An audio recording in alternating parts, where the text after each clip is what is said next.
On parle de sport à présent avec d'abord ce classement FIFA, le Sénégal qui perd de nouveau 6 places à ce classement. Papis Demba Cissé et ses coéquipiers sont classés 68e au plan mondial. Leur adversaire du 13 octobre reste toujours la première nation africaine. Vous l'aurez compris, il s'agit bien sûr de la Côte d'Ivoire, 16e au classement général. Il faut juste noter que 52 places séparent les deux pays. Ce classement FIFA donc d'octobre reste toujours dominé par le trio Espagne, Allemagne, Portugal. Nous allons en Europe pour parler de la deuxième journée à la présidence de la discipline dans la zone 2 regroupant 8 pays.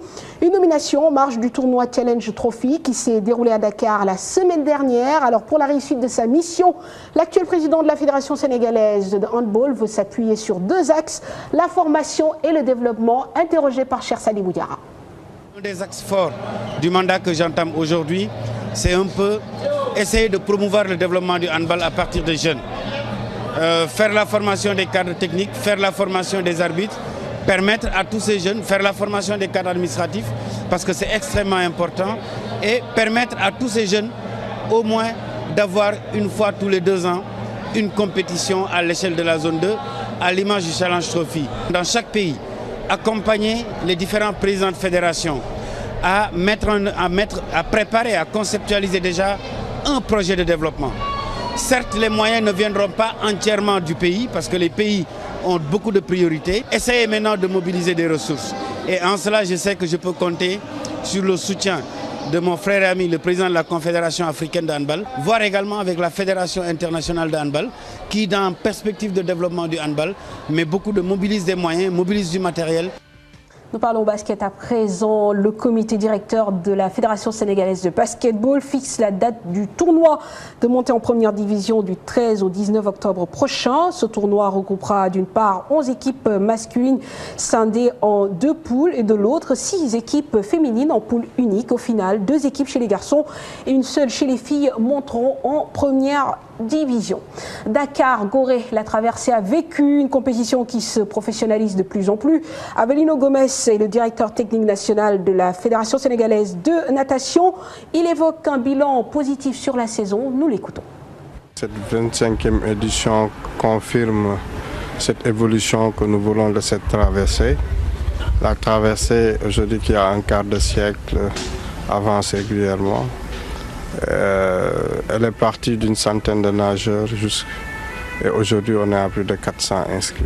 Cette traversée aussi, qui est une fête de la natation, qui est une activité que la fédération essaye de développer, de profiter pour promouvoir cette natation, prend de plus en plus d'ampleur ou bien nous satisfait de plus en plus. En plus de ça, nous cherchons à la rendre professionnel, ce qui explique ces 2 parcours. Donc, ce parcours de course A qui prend départ de Thiaroye qui a 7 km 800 qu'on a initié depuis 5 ans se confirme aussi. Nous avons un record de participation pour ce parcours cette année.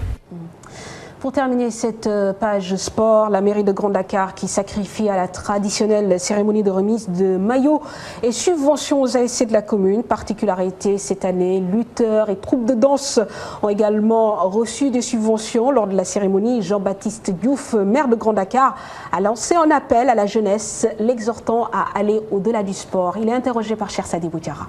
Le développement local va au-delà du sport parce qu'il n'y a pas que le sport. Ils doivent participer à tout. Vous avez entendu le représentant des dojos. Ils ont décidé de mettre les hommes de l'art à la disposition de la commune pour la sécurité. Mais c'est extraordinaire. Les ASC, les supporters, ils doivent participer aussi aux opérations de Set-Setal. Nous avons aussi proposé à ces ASC pour les campagnes de vaccination, de faire la vulgarisation. Nous avons aussi demandé que l'aspect culturel soit développé. Voilà, le maire de Grand Dakar. Pour terminer cette édition, cette nouvelle qui va certainement vous intéresser, nouvelle